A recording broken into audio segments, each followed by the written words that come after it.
Akikuchagua amekuchagua, akikuteua amekuteua. Ni Mungu mwaminifu toka mwanzo hadi mwisho wa safari yetu, kama vile alimchagua Daudi na kumuweka kiongozi vitani.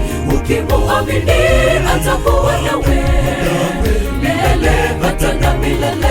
Akikuchagua amekuchagua, akikuteua amekuteua. Ni Mungu mwaminifu toka mwanzo hadi mwisho wa safari yetu, kama vile alimchagua Daudi na kumuweka kiongozi vitani.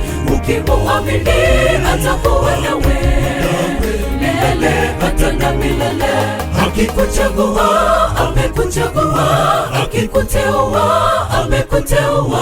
Ni Mungu mwaminifu toka mwanzo hadi mwisho wa safari yetu, kama vile alimchagua Daudi na kumuweka kiongozi vitani. Ukimuamini atakuwa nawe milele hata na milele.